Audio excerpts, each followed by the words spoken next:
Welcome to the Heart of Health Equity. My name is Ashlei Rodgers. I'm the host of the show, and today I have an amazing, amazing guest.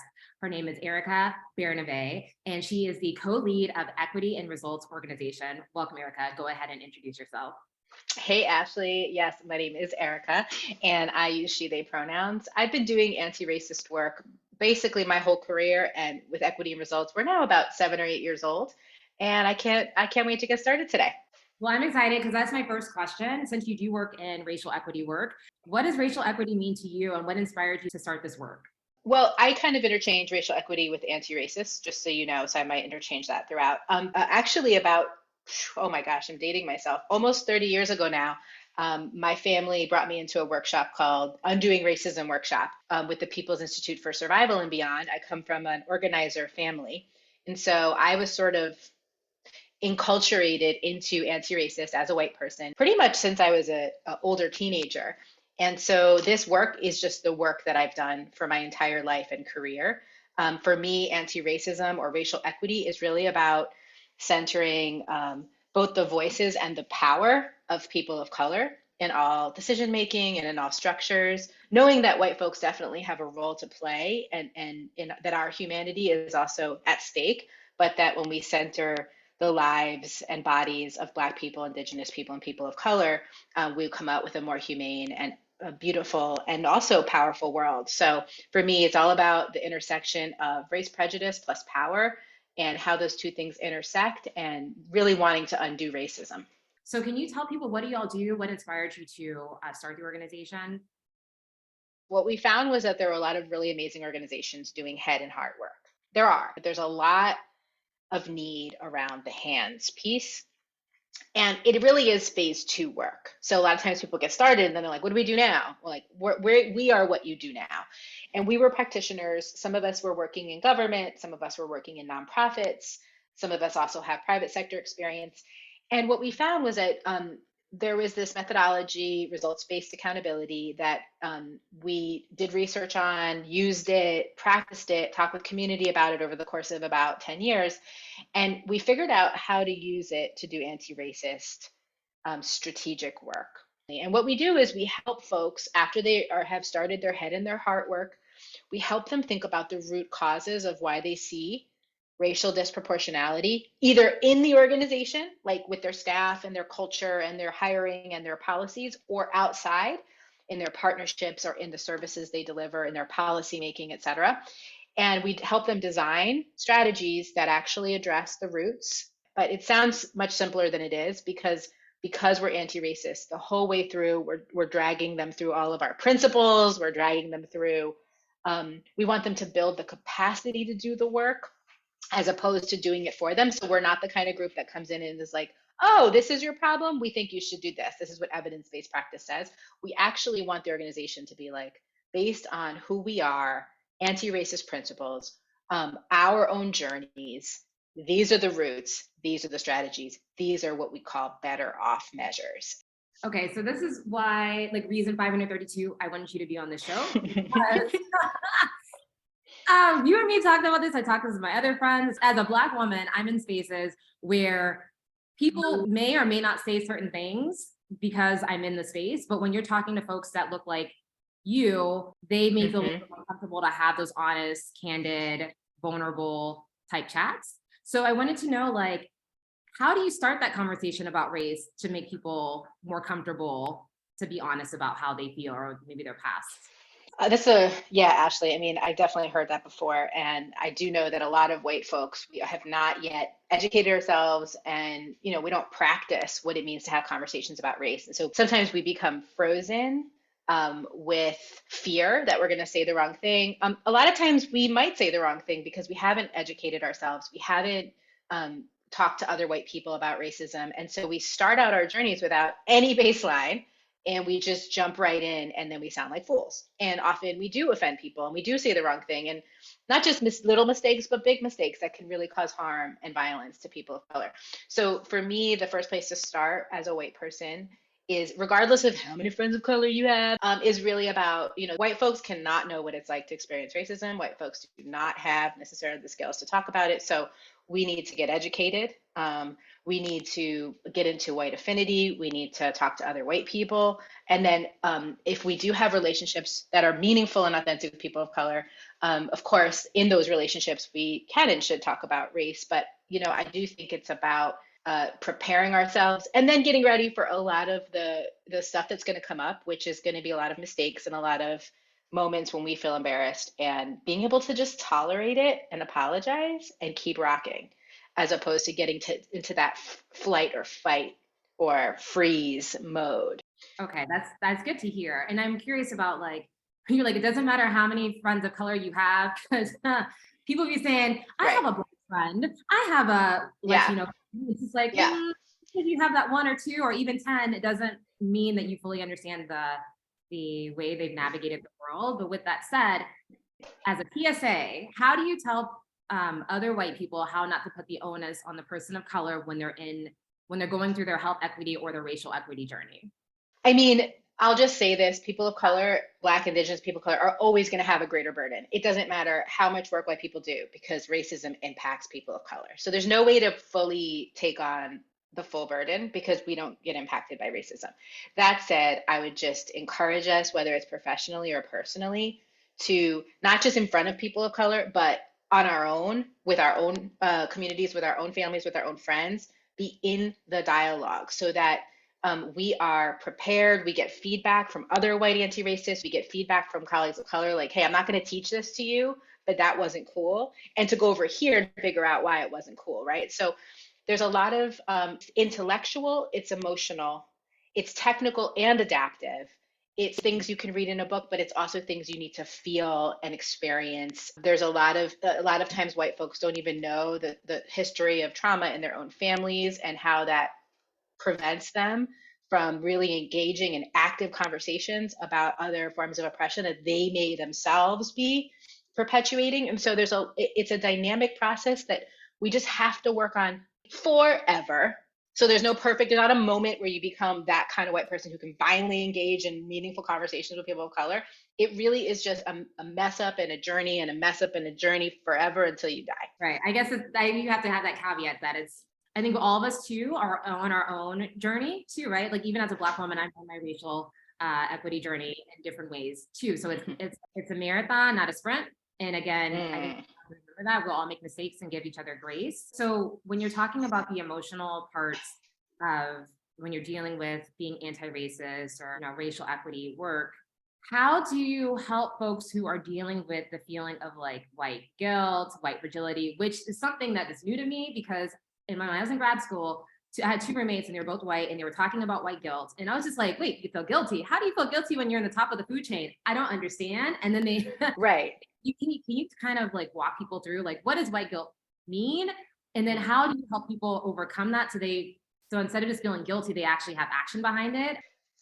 Oh yeah, Ashlei. Okay, 2 things I want to say. I'm like going to start writing things down so I don't, because you ask such rich questions and it sounds simple, but there's like 10 parts in there. Okay. Okay. The first thing I'll just say is white people, no individuals, regardless of race, need to come up with how to be anti-racist. There are principles that groups like the People's Institute and others have come up with that say, these are the things that if you're doing anti-racist work, which is a verb, not an adjective, right? You're doing anti-racism. These are some of the principles. So for example, People's Institute talks about leadership development and relationship buildings and building networks, all these things that are guidelines for us, regardless of race.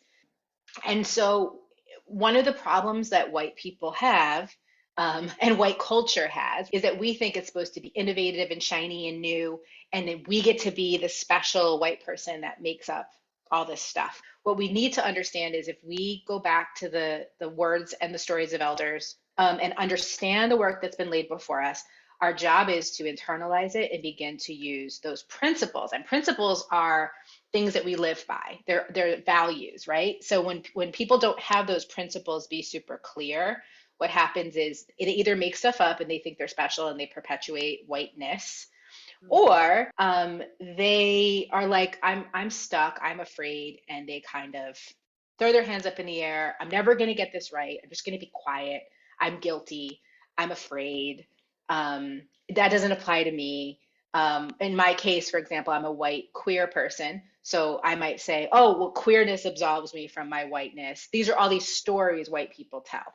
And I'll just say for me, if you practice anti-racist principles, if you live in a majority white community or a majority white organization, but you practice anti-racist principles, it allows you a level of groundedness and baseline stability from which you can now act. So for me, white fragility, white guilt, first of all, they're just emotions. And we know emotions aren't real. They are, I mean, they're not the truth. They are just a thing that we can allow to pass through our body. But the other thing is, you don't feel as, it's not so personal when you know you're standing on the shoulders of generations of anti-racist elders who say, get in there, Erika. You bet. Are you kidding me? You're going to be quiet one more time? And that is a different orientation. And if you're not thinking of yourself as an organizer that stands on the shoulders of elders, including white anti-racist elders, then you will be frozen and guilty and sad, and white people won't move. Interesting, because I firmly believe in all aspects beyond race. Silence is violence. Like, you always should speak up, especially if you're in spaces that you have some type of either privilege or you can persuade people in a different way. Like, I think is really important to speak up. And so I have a question, because after the 2016 elections, a lot of my friends that are anti-racist, who are vanilla and are amazing people, they would go back to Thanksgiving dinner and they'd be like, I cannot have these conversations. And they either wouldn't have the conversation at all with their uncle who says some crazy off the wall stuff, or their parents or whoever. And like, some people say, just don't talk to them. Just like, go live your life, but you can't not talk to your mom because she has racist ideas. And now you're finally realizing that what they say now is not okay. How do you I guess like, what advice do you give them? Okay, I have a couple thoughts about this. I don't really have the answer or a answer, but I have some ideas.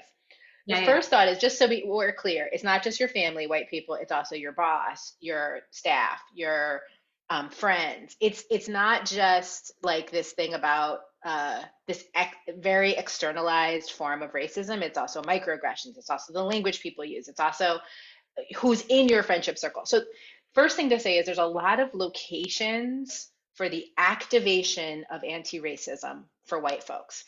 And sometimes we will start with, if I'm a new anti-racist white person, the idea of going to the most racist person I know, like somebody who is a clear white supremacist, is like terrifying. And honestly, Ron Chisholm from the People's Institute says, like, we need the net that works. We're not going to get everybody.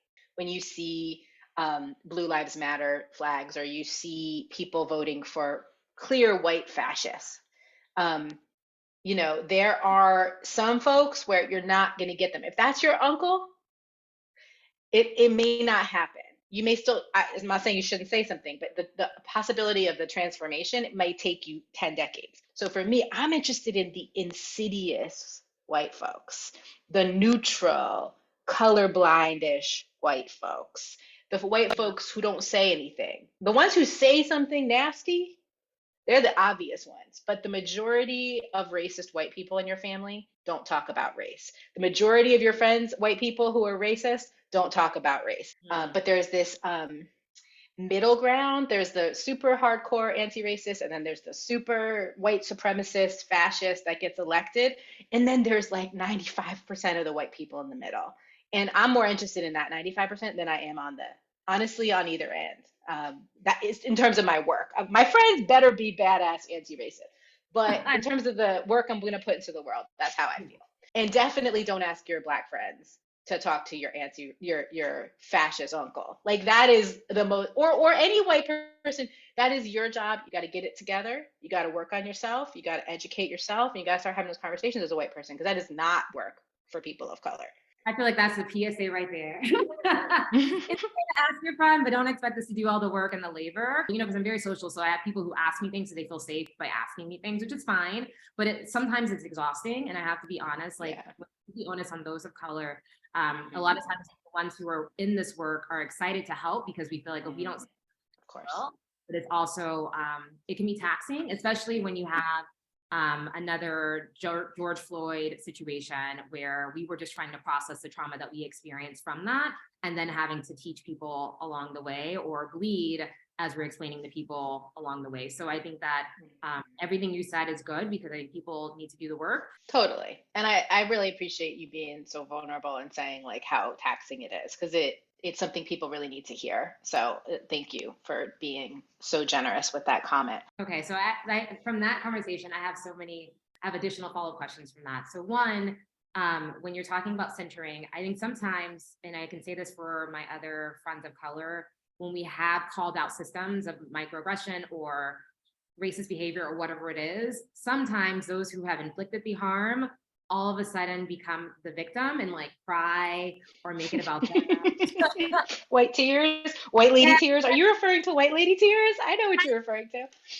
I don't want to say it, but yeah, like, there's spaces where all of a sudden either the tears are being to deflect what has just been done, the harm that has been done or that's currently being called out, or sometimes those tears can cause violence, right? They can cause violence to the harm of the other person. So with that said, how do you talk to other white people to make sure that they are not internalizing it to make sure so that they turn it around that it's about them when it's like, no, like this is about what you did or what has been done. It's not about you. What I'll say is white women, when we find out how violent we've been by omission or by alignment with white male bosses as opposed to alignment with Black women bosses or colleagues, what happens is it's overwhelming. But instead of us going to other white people and dealing with that emotion and getting coached and educated and dealing with the head and the heart, we have not done the work we need to do to be fully partnered and present with people of color so that we can be of contribution. And so it's not that white women shouldn't cry about how nasty we've been. We should feel the weight of what we have perpetuated and continue for the rest of our lives to perpetuate. We should mourn it, and we should hold the dehumanization that we've done to ourselves and that our culture has done to us. That doesn't mean that the time for us to do that mourning and grief is when we are called in or called out by people of color. That is a time when all the work we're doing on ourselves, we should feel grateful that a person of color is calling us in, that they respect us enough to call us in and to say, look, that does not work. That was messed up. And we have to find a way for in our truest self, not just superficially, to be like, wow, that is a gift to be called in. That is a gift and an opportunity for us to take information in a meaningful way and to take it back, go over here and work on it. The problem is white people don't want to do the work, especially when people of color aren't in the room. There is something about us that we get, tell me what to do, people of color, do all the labor for me, people of color. No, of course you should be led by the needs and the experience, like be led by people of color. And then go do some hard work on yourself with other anti-racist white people to get it together so that you can show up fully. And that's not only how you have professional relationships that are meaningful and trustworthy, it's how you have personal relationships that are meaningful and trustworthy. And Marjorie Freeman told me one time, she said, white people are always looking for affirmation and confirmation from people of color that we're good white people. But she said something like, our work, if we're really doing it, is to get it together with other white people so we can show up in our humanity and be partnered with people of color in a meaningful way. Why do we keep like dragging on people of color when our work, when we're serious about it, is it's not to drag on people of color to get our work done, it's to actually work with other white people, get our work done, and then come to the table. And it always comes back to the same thing. And, I'll just say, when Trump was elected, I had done enough work where my response was anger as opposed to sadness. Mm-hmm. And my thought, but the anger, and I caught myself for a second. I wasn't surprised. I was just angry. And my thought was, I have not stayed close enough to white women, because if I had stayed closer to white women and been tracking how messed up stuff was happening with us, um, that my impetus had been to distance myself from messed up white women because I didn't want to be seen that way.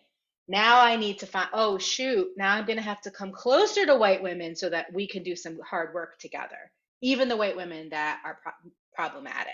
So for me, the more work you do, the more humble and humiliated sometimes you feel as a white person.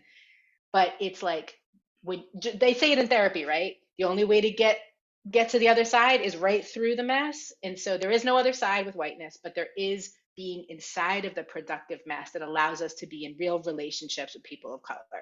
And I'll just say it, it's not easy, no matter at what point of your life you're in as a white person, and that doesn't matter. You just keep going up to the table and you sit and you do the work. Amazing. And like, I love that you help people along their journey, for not just being an ally, but being an accomplice. Like, I think that's really important. And so if people are really interested in your organization, how can they find you? You can just go to equity, EQUITY, and results, RESULTS.com. So equityandresults.com. You can just check us out there. But you can also reach out. My email address is Erika, ERIKA, @equityandresults.com. So feel free to also email me that way as well. If you guys are interested in checking out her website, we'll leave it down below, and also I'll send out the email as well. Thank you so much, Erika. This has been a pleasure. Thank you. It's so wonderful to see you again. Thank you. All right. Bye. Bye.